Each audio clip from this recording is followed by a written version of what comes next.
First, are you our sort of person?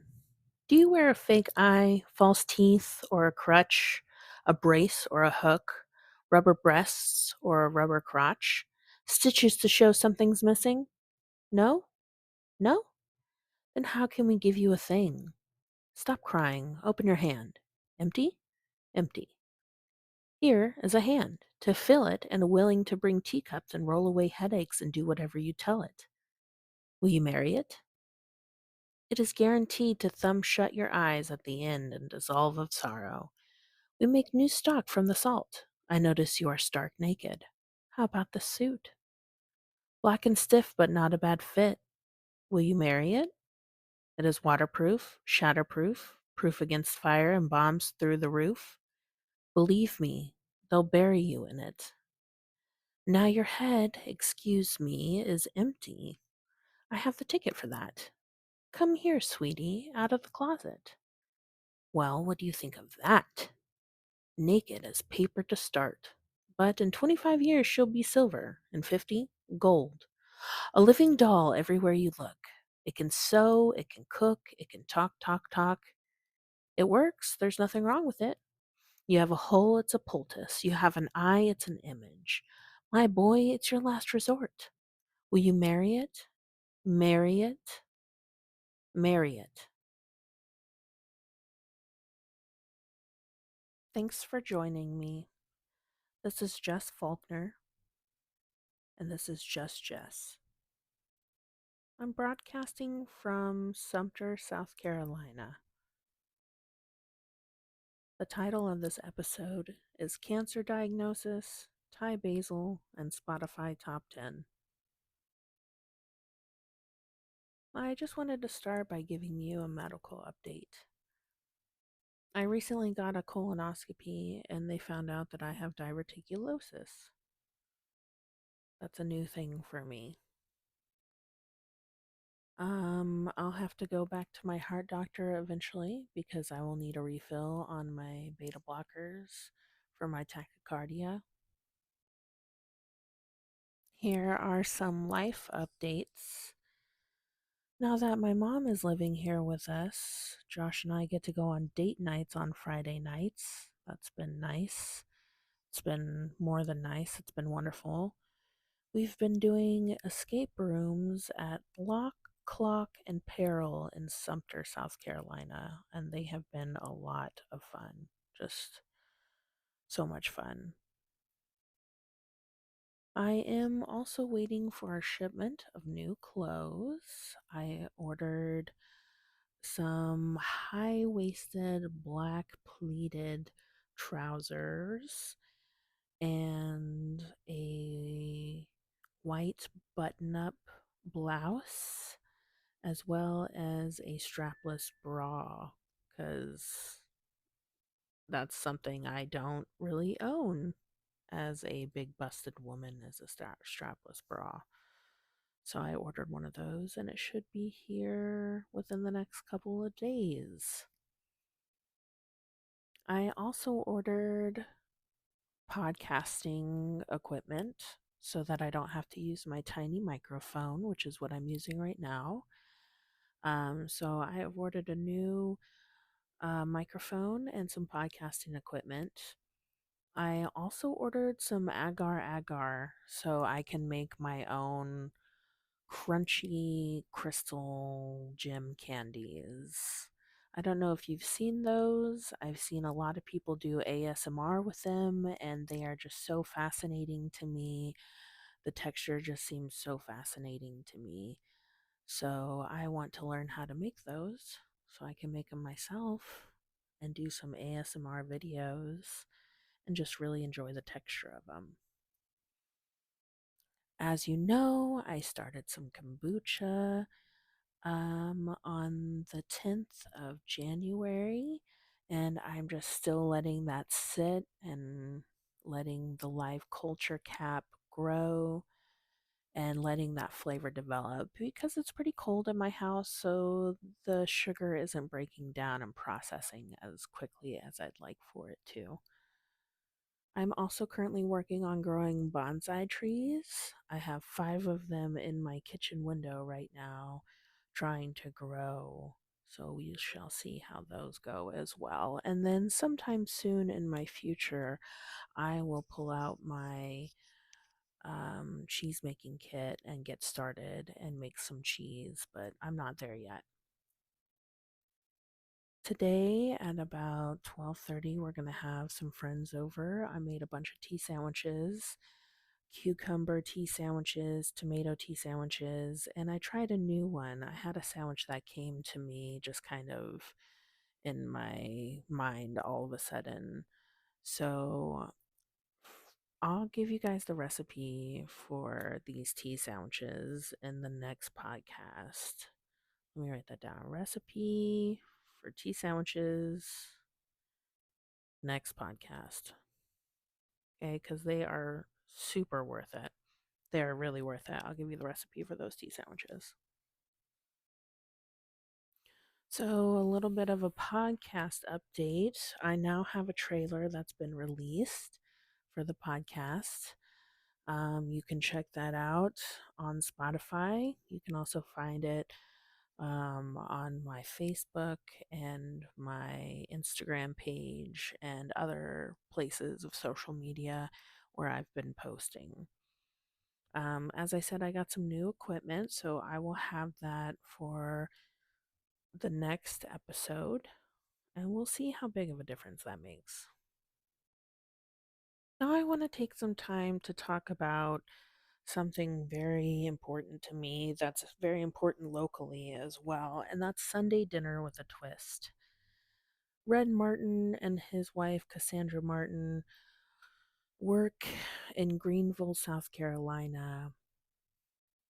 They have this ministry called Sunday Dinner with a Twist where they feed those less fortunate in Greenville on Sundays.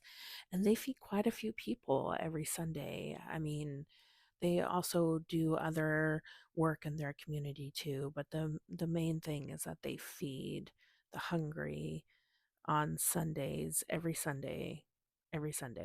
And their they're looking to expand their reach. Greenville is about 2 hours away. I live in Sumter. I've worked with Red and his wife before. I just love them. I just love the two of them. They're some of the best people I've met. I can easily say they're some of the best people I've ever met. Wonderful people. They work and do wonderful things in their community, and I really want to get one started here in Sumter because the homeless population is pretty big. Um Here in town, there are quite a few homeless people here in town, and everybody deserves to eat.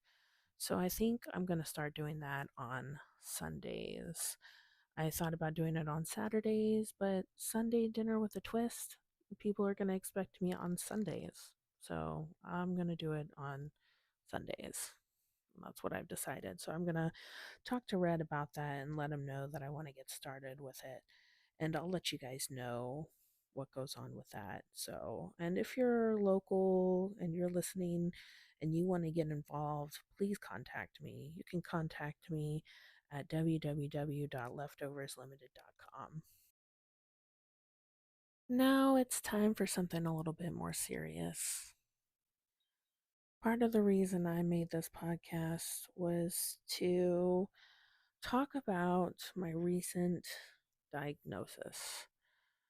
Not only to talk about it, but just to not limit myself and to still go and pursue the things in life that I've always wanted to do. And I've always wanted to have a podcast because I have a lot to say. Like I said last episode, I was really thinking about making a sexual trauma podcast because it's something I find to be very important to talk about.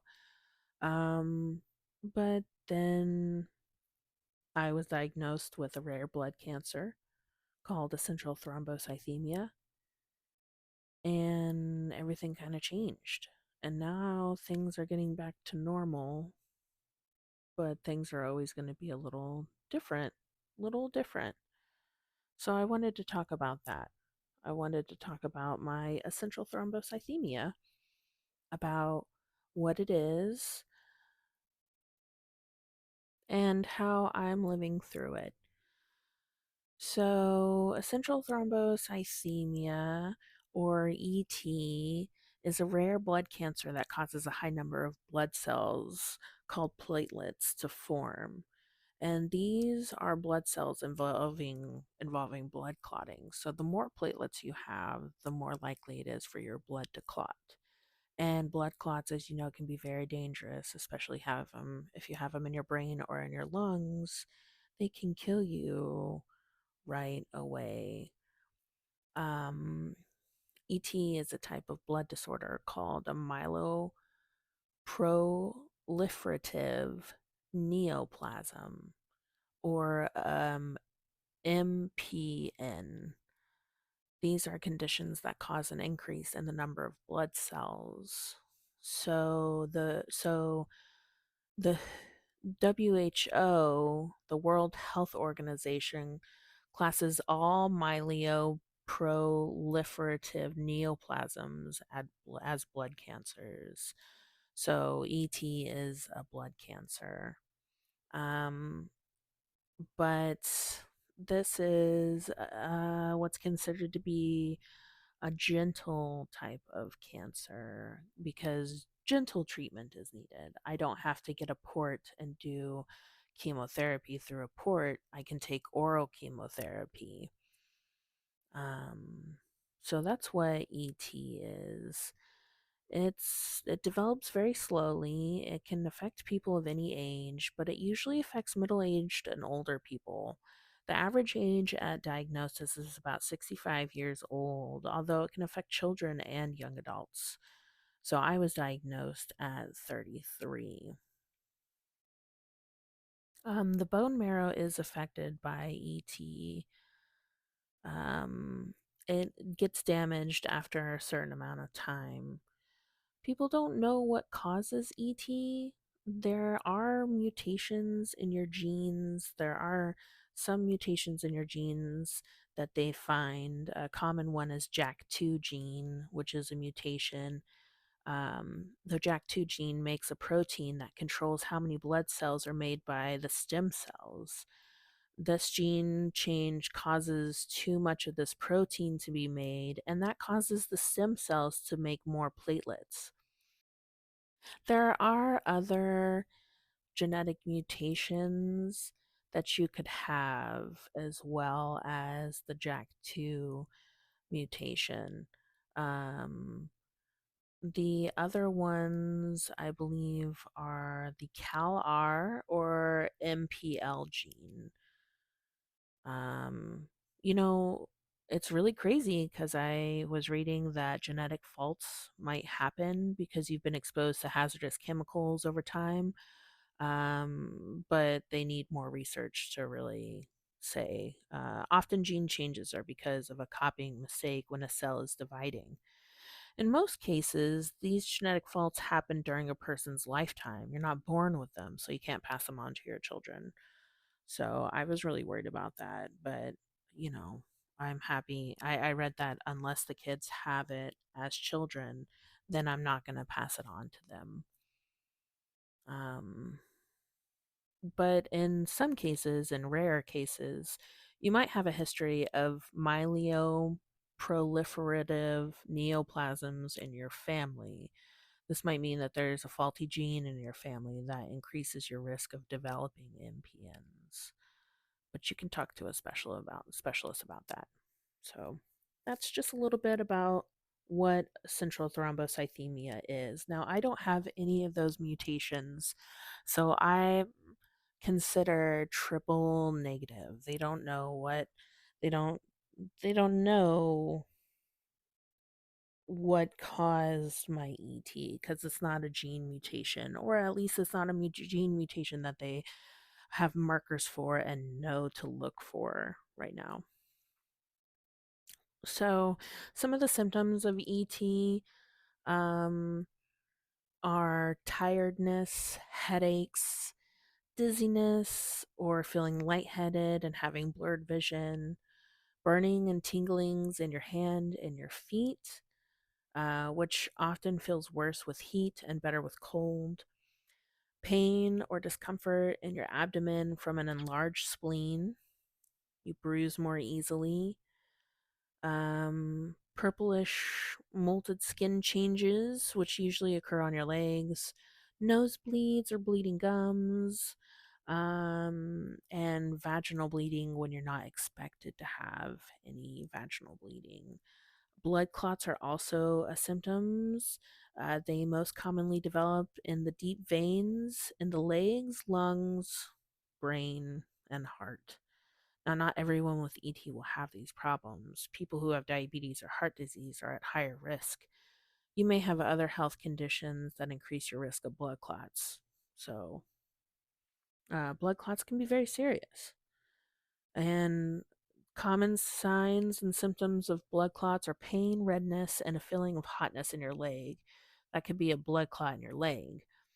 Breathlessness and chest pain, this could be a clot in your lung. Headache, dizziness, blurred vision, and slowness of speech could be a blood clot in the brain. Chest pain could also be a clot in the heart, which in serious cases can cause a heart attack. Now, essential thrombocythemia is rare. So, if you have any of the symptoms, it's more likely to be something else. But it's still important to contact your doctor to find out what is causing them. Which leads me to my next part about ET, which was how I found out I have it. So, let me take you back a couple years when I'm living in Virginia and I'm waking up and immediately I'm exhausted. I thought it was medication that I'm on. I'm on different psychiatric medication. I started taking medication for my restless leg syndrome, and they said it could make me sleepy. And I just thought, wow, those medications that could make me sleepy make me really sleepy. They made me really tired. So I got off some of my medications, like my restless leg syndrome medication, just because I was so fatigued. I was having a hard time because I was so tired. My husband was having to stay home because I just could not stay awake. And I was just having a really hard time. And so I went to the doctor and I was like, "Hey, I'm really exhausted and I'm having a hard time staying awake." I was thinking that I had something different entirely. Like I was looking at walking narcolepsy because I was so exhausted and I just couldn't stay awake. And he said, "Okay, let's check your blood." So they checked my blood. My white blood cell count was high as usual. My platelets were high as usual. Nothing I hadn't been used to for a couple years now. And he's like, "All right, well, let's get you to a hematologist to find out what's going on." So I went to Walter Reed in Bethesda, Maryland, and I saw the hematologist there and I explained to them, "Look, I'm just exhausted all the time. I'm tired. I'm I can't I wasn't having a hard time sleeping. It wasn't that I couldn't sleep and that's why I was so tired. I would get a full night's rest and then wake up and still be exhausted." Um So they checked to see if I was anemic. They did all sorts of tests. They ran just all sorts of tests that you could imagine. And we're like, we don't see any issue. We notice that your white blood cell count, like your platelet count is elevated, but we just don't see an issue right now. It's like, all right, cool. So a year goes by and I'm still having the same issue. I'm just exhausted and I'm off a lot of medication now. Medication that could make me tired. I'm taken off of that, but I'm still exhausted. So I go back to the hematologist and I just say, "Hey, listen, it's the same thing. I'm still super exhausted. Uh, you know, they keep sending me back to you because they think it's something to do with my blood." And they ran the same test and they're like, "Listen, we don't have anything definitive to diagnose you with. Like, we don't have enough symptoms to diagnose you with anything, but we think you have this blood cancer. Like, okay, cool. Like, I guess I don't have blood cancer. Um, I guess I'm just tired. I guess it's just normal for my body to make extra platelets and white blood cells. And that's what they were telling me. They were like, "This is just seems to be the way your body is." Um, so I just kept going. They switched my husband's job so he could be home more often. Um, my husband's in the Air Force, just for anybody not tracking that. But they put him on a different duty station.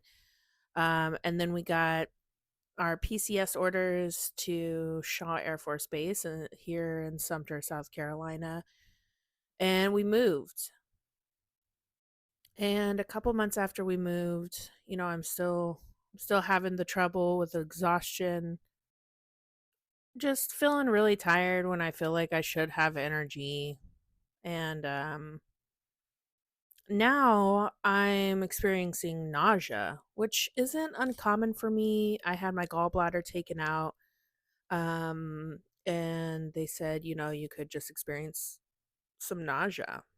And I do. Occasionally I just experience nausea. But this was going on for about a week. And my husband was like, "Hey, I really think you should probably get this checked out. This nausea has been going on for some time now." It's like, "All right, fine. I guess I'll go." Vomiting, it wasn't too weird for me. So I went to my PCM. I was like, "Look, I've been vomiting for like a week, just all the time. It's hard for me to keep anything down. I lost a little weight from it." He's like, "Oh, let's get you scanned and we'll go from there." So they make an appointment for me to get scanned at the hospital on like a Thursday morning. And I go and get scanned and I go home. And a couple hours later, my doctor calls me back and he's like, "Hey, Jess, listen, um, I need you to go to the emergency room and tell them that you have a blood clot in your liver and be admitted. You're probably going to be there for a couple days, so prepare for that." I was like, "Oh, okay." Kind of taken aback. I wasn't really sure what the implications of me having a blood clot in my liver were, but I knew it wasn't good. I knew it sounded bad. So I went to the emergency room and I was like, "Hey, my doctor wants me to tell you I have a portal vein thrombosis in my liver." So they admitted me and I was in the hospital for 4 days. They put me on a heparin drip to break up the blood clot or do whatever it does to blood clots. They put me on a heparin drip. And at the same time, we're just running my labs over and over. And I was seen by a number of specialists, the GI specialist, a hematologist, a cardiologist, just by a bunch of people. And eventually the hematologist came in and he said, "Hey, I have a pretty good idea of what's going on, but let me refer you to this more knowledgeable doctor, Dr. Gonzalez, and he will help you get, sorted out." So about a week later, I go and see the hematologist, Dr. Gonzalez, and he runs some blood tests on me, pulls me into the other room and was like, "Hey, you had a PVT in your liver, your platelets are elevated, you have something called essential thrombocythemia." I was like, "Okay, could you write that down for me?" So he wrote that down for me and I took it home and I told my husband, I was like, "Hey, I have this thing called essential thrombocythemia." He's like, "What's that?" I was like, "Well, from the way he explained it to me, it's an issue with my blood that it makes too many platelets." He was like, "Okay, let me do a quick Google." And, while he's Googling, I say, "I'm really glad. I was really nervous it was going to be cancer. I'm glad it's just a blood problem and not something serious like cancer." He's like, "Yeah, me too."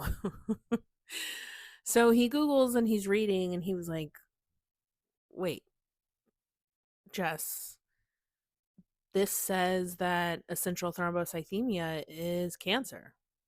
It's like, what? He's like, yeah, this says that it's a blood cancer. It's a rare blood cancer. And I said, do I have cancer? And Josh says, yeah, baby, I think you do. And so, of course, I was pretty upset. I got upset because I was thinking I was in the clear. Here I was, not having to worry about cancer. And then here we find out it is cancer.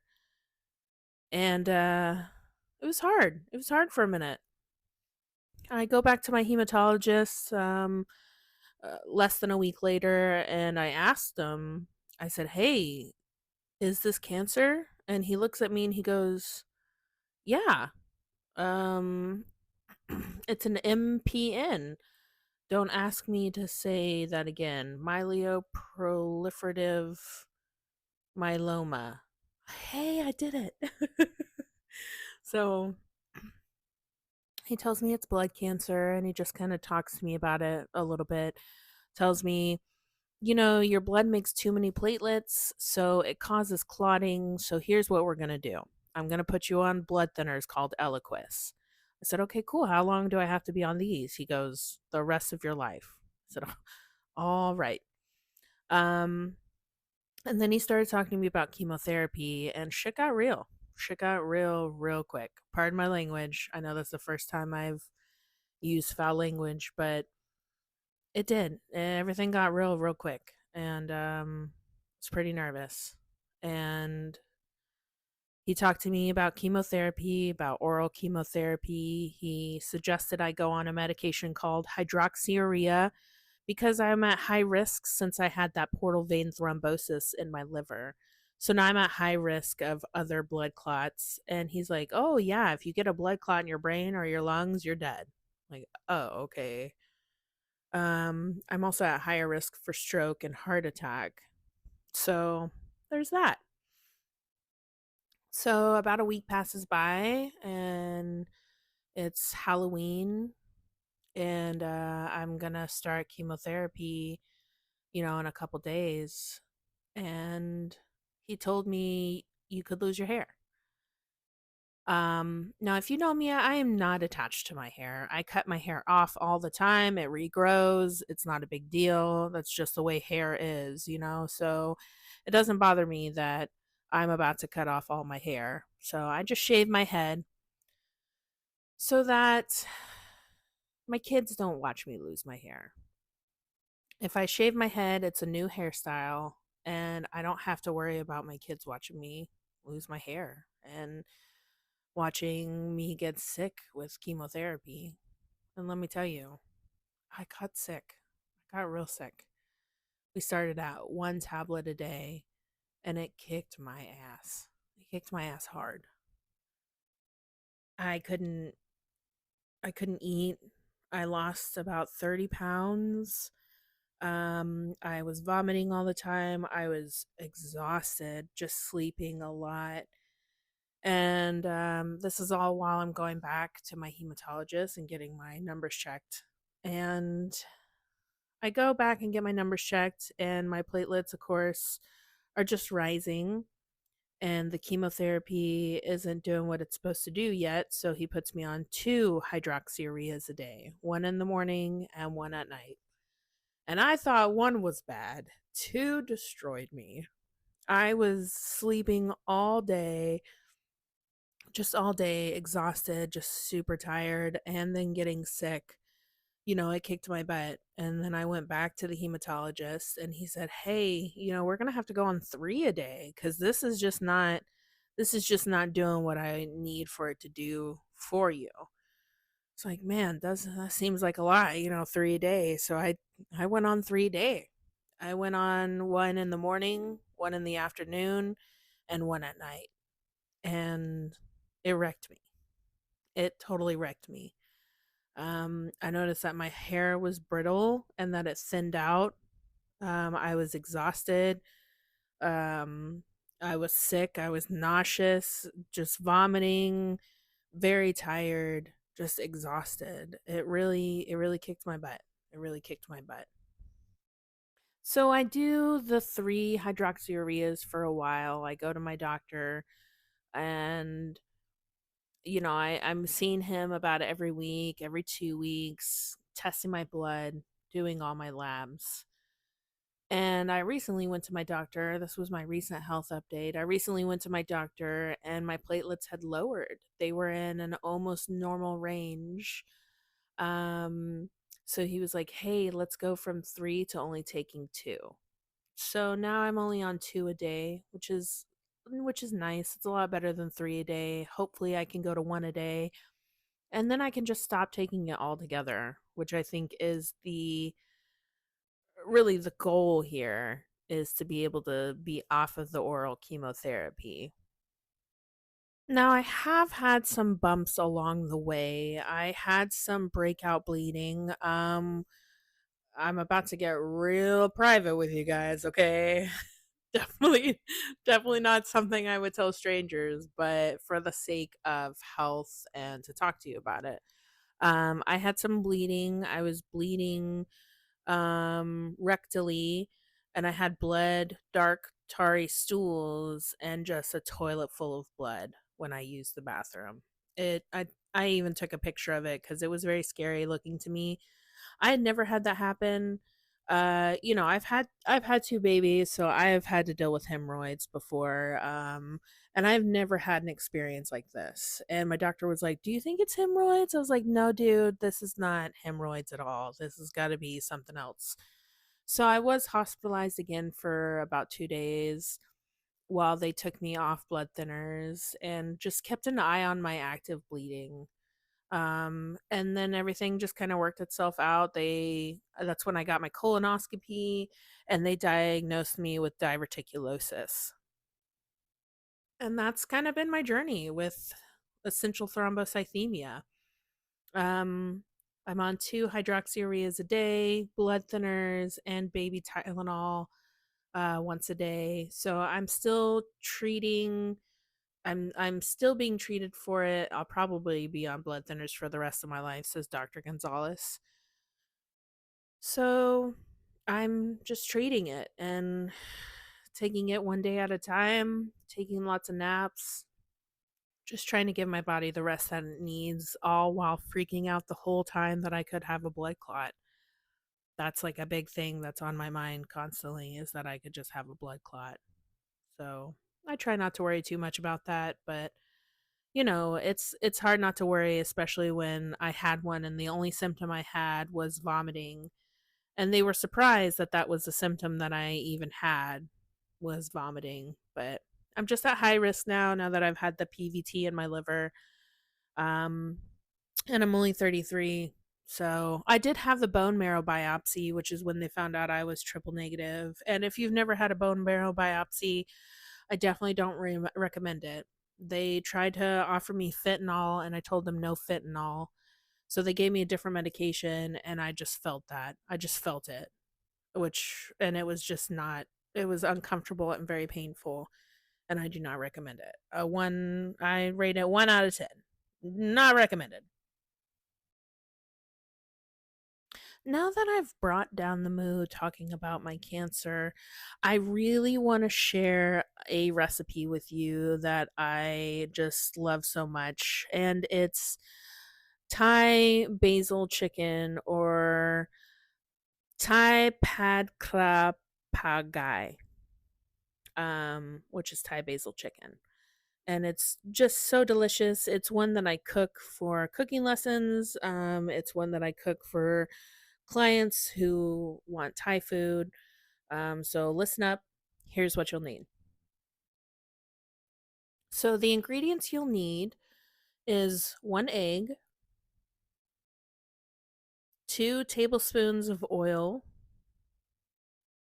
1 chicken breast. I use chicken thighs, 5 cloves of garlic,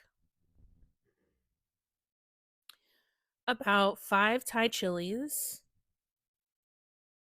an extra tablespoon of olive of oil for frying, a teaspoon of oyster sauce, a half teaspoon of soy sauce, a half teaspoon of dark soy sauce, a half teaspoon of sugar, and one bunch of Thai basil leaves. You cannot substitute basil, regular basil, for Thai basil leaves. It just does not work, okay? Thai basil um, really has a very specific taste that you cannot really replicate anywhere. I grew some when I lived in Virginia. It was wonderful because then I could make Thai basil anytime I wanted to and needed to. So this recipe takes about 30 minutes. It only cooks one plate because you have one egg and one chicken thigh or chicken breast. It's only one serving. What you'll need is a wok or a frying pan, and then you can serve it with jasmine rice and the fried egg on top. So the first thing you're going to do is fry your egg. You're going to heat up your 2 tablespoons of vegetable oil in your wok or your frying pan on a medium high heat. Then, when the oil is hot and sizzling, you want to drop the egg. Now, it's going to bubble up around the sides, and you want it to. Just take some of that oil like you're cooking a steak and splash it onto your egg. You're going to cook it until your egg white is cooked, but your yolk is still a little soft. After your egg is cooked, go ahead and set it aside. You're not going to need it right now, anyways. So, the next step is to cut your chicken into small bite sized pieces. After you're done cutting your chicken, you want to peel the garlic and cut the garlic up. You can mince up the garlic along with the chilies. They don't need to be super fine, but you do want to bring out the oils and the flavors from the garlic and chilies. Now you're going to remove your Thai basil leaves from the stems. You should have a good handful. And when those are removed from the stem, go ahead and set those aside. Now it's time to start cooking. Heat up your wok on high heat and add about a tablespoon of oil to the pan. When the oil is hot, add the chilies and the garlic. You want to stir fry them for about 20 seconds or until they get really fragrant, but don't let them burn because the garlic will be bitter. Once these are cooked, toss in your chicken and keep stirring. You want to cook your chicken until it's just about fully all cooked all the way through. Um, if it starts to get dry, just add a splash of water. Once your chicken is cooked, add 1 teaspoon of oyster sauce, a half teaspoon of light soy sauce, a half teaspoon of sugar, and finally that dark soy sauce. Keep stirring for about another 30 seconds. When your sauce has come together, you can take that Thai basil and throw it into the pan and then fold it into your chicken and then turn off your heat. The Thai basil doesn't need to cook very long and just needs to cook for a couple of seconds and wilt. So you want to have wilty Thai basil. So now you should be done with your Thai basil chicken. You can serve that on top of basmati rice and just top the Thai basil with your fried egg and enjoy. It's one of my favorite dishes. Like I had said before, this is one of the dishes that I teach how to cook, but that I also prepare whenever I'm doing a Thai dinner party because Thai basil chicken is usually a hit with everybody. And now that we're done with that, let's get into the last segment of the show, which is my Spotify top 10. My Spotify top 10. These are my top 10 songs right now for whatever mood I'm feeling, to get me into a good mood or just, what I'm feeling lately. Okay, so my number one right now is Delhi by Ice Spice. Is that a surprise to anybody? I love that song. I love Ice Spice. Gra, gra. I love Ice Spice. I think she's super cute. My number 2 right now is Paint the Town Red by Doja Cat. I'm really enjoying Doja Cat. I like her new album Scarlet, and I've been listening to Paint the Town Red for a while. The kids love it too. My number 3 right now is Pink and White by Frank Ocean off of the Blonde album. I mean, Frank Ocean is just kind of timeless to me.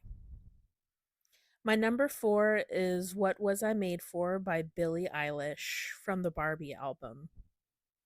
That's a good song. I try to sing it, I just am not, you know, good enough to do it.